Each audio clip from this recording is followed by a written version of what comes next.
Good evening to everyone. In this lecture, I will discuss some exceptions to the fundamental rights. It will be a very short lecture. I will discuss all the exceptions.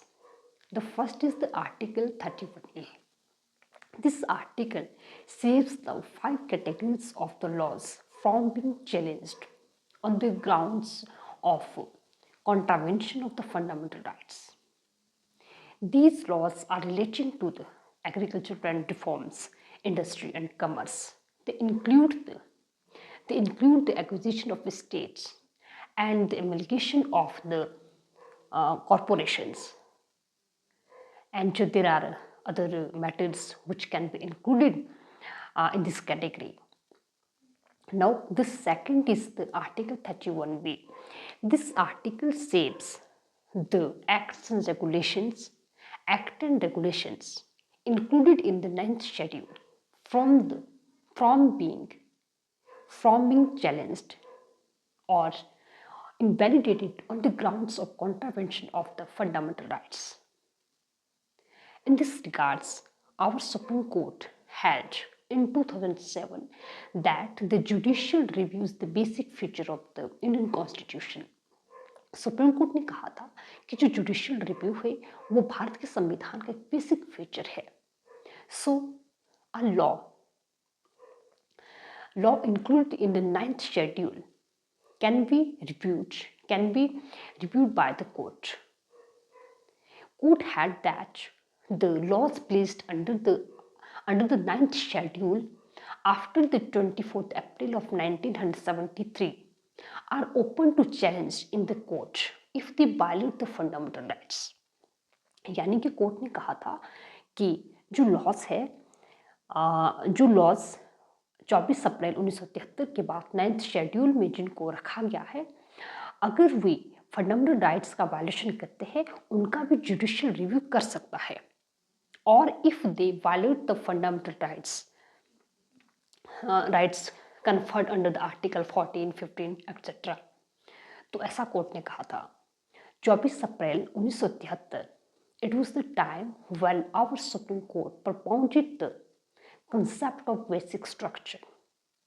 In a historic case, it was Kesavananda Bharati case. क्योंकि 1973 में जो landmark जो case है, केशवानंद भारती का जो case है, इसमें ही basic जो स्ट्रक्चर का जो कंसेप्ट है वो सुप्रीम कोर्ट ने दिया था. Third exception is article 31C. It was inserted in the Indian Constitution through the 25th Amendment Act of 1971. It has certain provisions. अगर हम पहले प्रोविजन की बात करें, it says that no laws or the no law which seeks to or which aims to implement the socialistic directive principles specified in the Article 39B, 39A and B shall be void on the grounds of contravention of the fundamental rights conferred in the Article 14 and 19.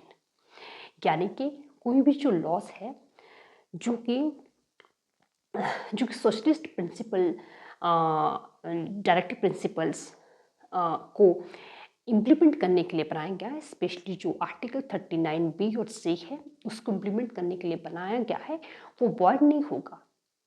वो void इसलिए नहीं होगा, void इस आधार पर नहीं होगा कि वो आर्टिकल 40 और आर्टिकल 19 का वो वायलेशन करता है.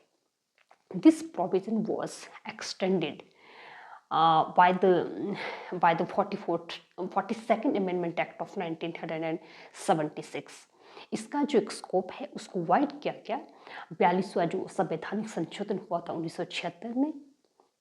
इसमें ये प्रोविजन जोड़ा गया कि जो लॉज है वो उन्हीं लॉज को प्रोटेक्ट नहीं किया जाएगा जो कि आर्टिकल 39B और C जो डायरेक्टिव प्रिंसिपल्स है उनको इम्प्लीमेंट करने के लिए बनाए गए हो, बल्कि जितने भी पार्ट 4 में जो डायरेक्टिव प्रिंसिपल्स दिए गए हैं उनको इम्प्लीमेंट करने के लिए जो भी लॉस बनाए गए हैं उनको भी जो है प्रोटेक्ट किया जाएगा. बट इट वॉज और this extension was declared unconstitutional by the Supreme Court in Minerva mills case of 1980।